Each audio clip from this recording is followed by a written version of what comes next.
Haleluya, puji Tuhan, salam sejahtera bagi kita semua Bapak Ibu keluarga besar GPDI LCAD Magelang. Kita kembali berjumpa dalam Renungan 79 hari ini. Mari kita sama-sama menyimak Alkitab kita masing-masing di dalam Keluaran pasal 25.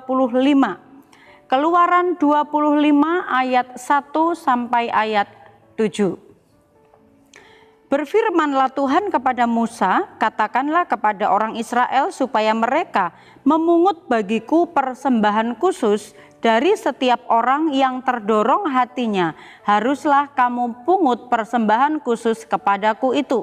Inilah persembahan khusus yang harus kamu pungut dari mereka: emas, perak, tembaga, kain ungu tua, kain ungu muda, kain kirmisi, lenan halus, bulu kambing, kulit domba jantan yang diwarnai merah, kulit lumba-lumba dan kayu penaga, minyak untuk lampu, rempah-rempah untuk minyak urapan dan untuk ukupan dari wangi-wangian, permata krisopras dan permata tatahan, untuk baju efod dan untuk tutup dada. Puji Tuhan, Bapak Ibu, hari ini kita boleh belajar tentang firman Tuhan yang disampaikan untuk umat-umat Israel melalui Nabi Musa. Bagaimanakah perintah Tuhan supaya mereka yang diberkati oleh Tuhan, mereka yang sudah mengalami pertolongan Tuhan, umat-umat Israel itu diminta oleh Allah untuk memungut, untuk diambil persembahan khusus dari apa yang mereka punya.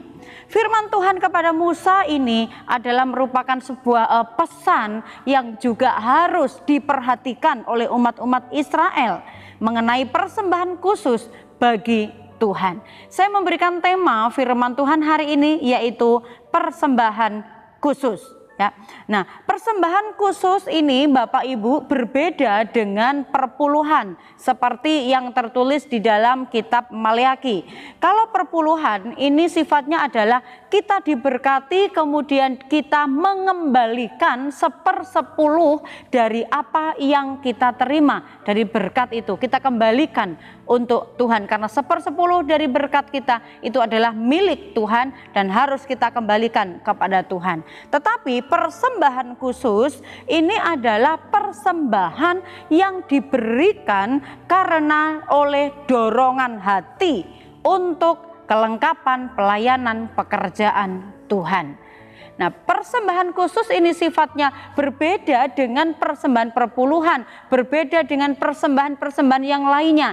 Tetapi persembahan yang diberikan dengan dorongan hati, dengan kesukarelaan hati ketika dia tergerak atau digerakkan untuk memberikan persembahan itu bagi Tuhan.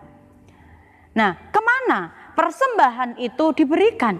Mungkin kalau Bapak Ibu memberikan perpuluhan memang harus kepada gembala, orang yang memberikan makan secara rohani.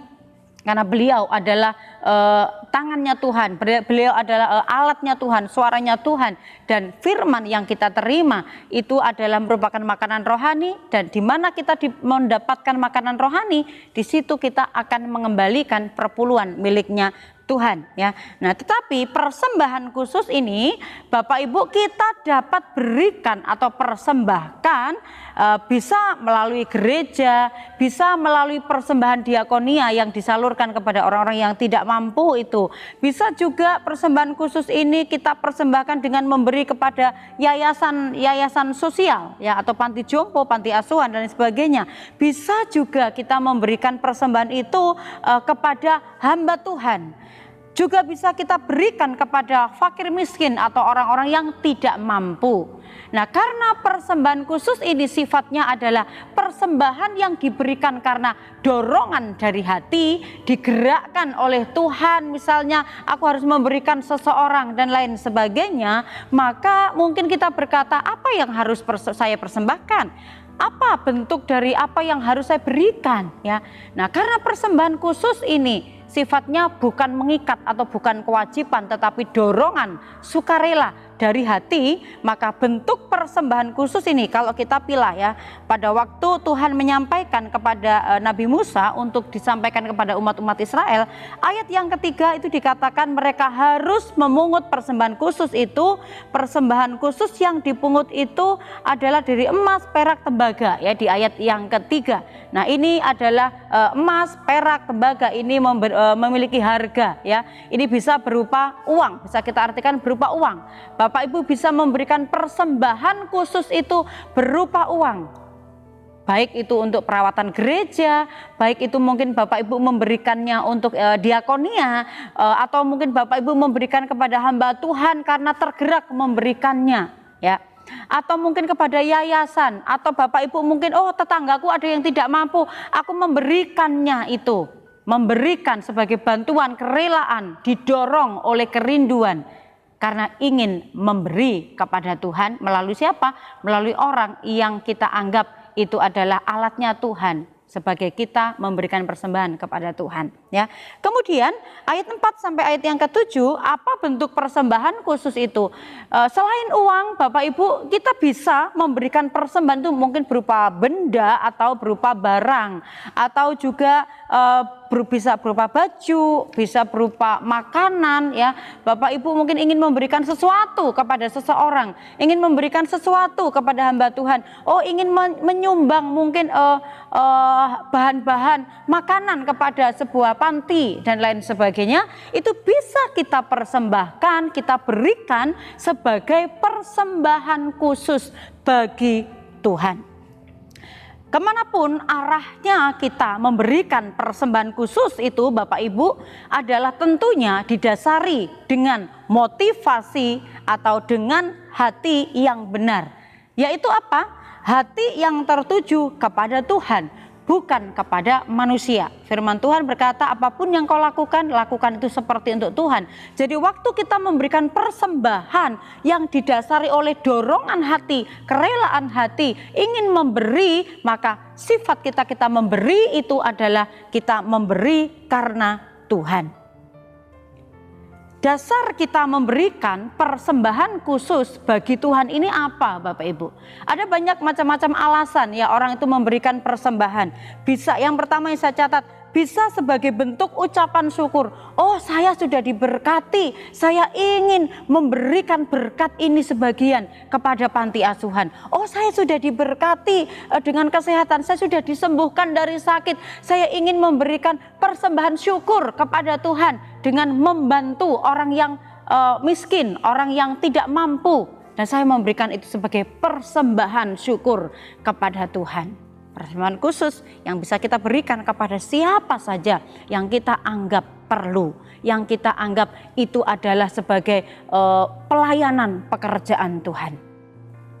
Yang kedua, dasar seseorang itu memberikan persembahan khusus itu juga bisa karena membayar nasar. Misalnya Bapak Ibu ya, kalau usahaku berhasil maka aku akan memberikan persembahan ini kepada gereja. Kalau usahaku diberkati, aku ingin menyumbangkan ini kepada yayasan sebagai bentuk dana sosial.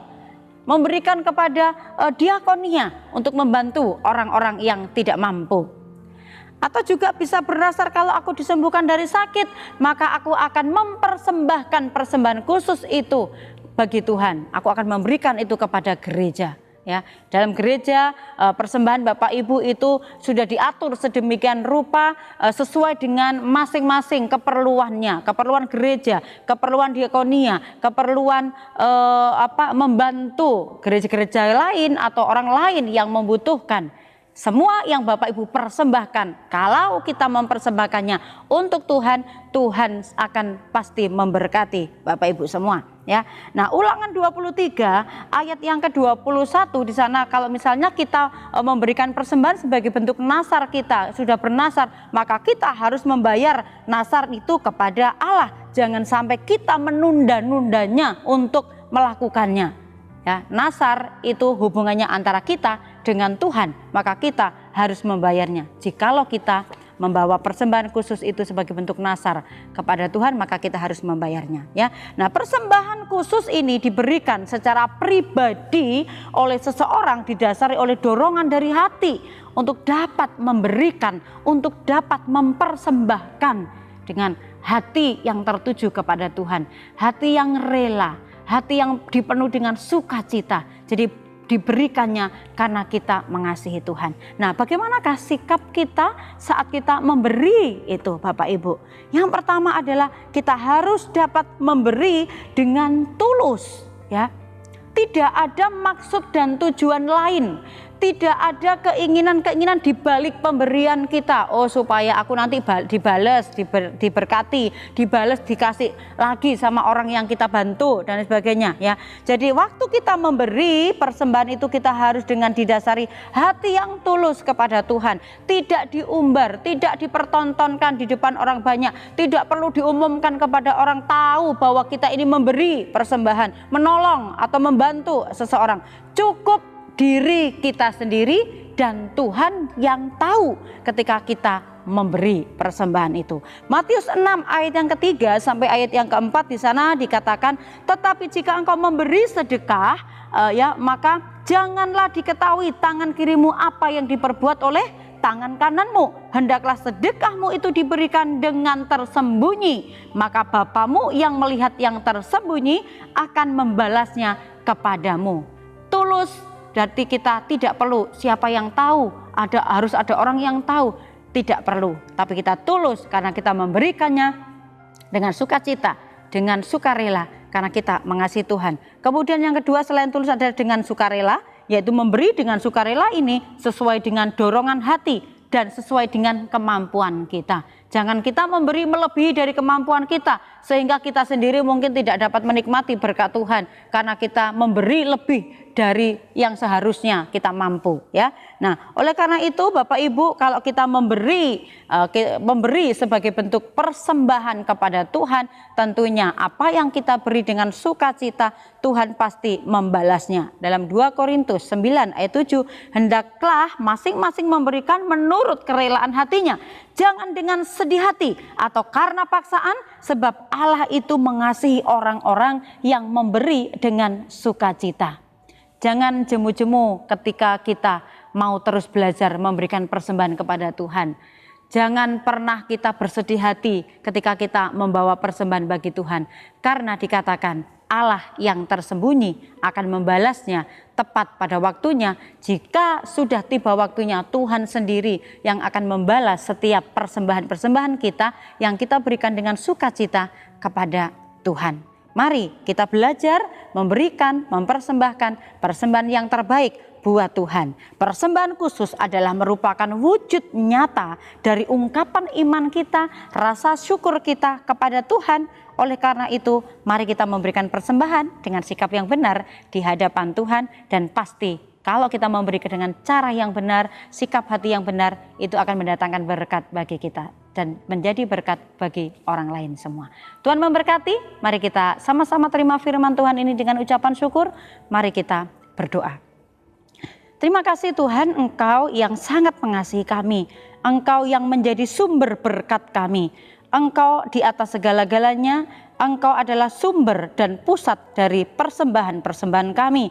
Kami bersyukur telah belajar pada hari ini untuk belajar memberikan persembahan yang terbaik bagi Tuhan, dan biarlah apa yang Kau firmankan itu boleh kami pelajari, itu boleh kami ikuti, kami teladani untuk kami menjadi orang-orang yang mau memberikan persembahan yang terbaik dengan hati yang penuh sukacita di hadapan Tuhan. Berkati umat-umat-Mu, keluarga besar GPDI El Shaddai Magelang, untuk mereka mampu memberikan persembahan yang terbaik, yaitu persembahan yang benar di hadapan Tuhan. Tuhan Yesus, tolonglah keluarga besar GPDI El Shaddai bersama-sama dengan segala orang kudus dapat memahami betapa lebarnya dan panjangnya dan tingginya dan dalamnya kasih-Mu, dan dapat mengenal kasih itu sekalipun ia melampaui segala pengetahuan. Kiranya keluarga GPDI El Shaddai dipenuhi seluruh kepenuhannya Allah. Terima kasih, kami mengucap syukur terima berkat firman-Mu dalam nama Yesus, haleluya, amin.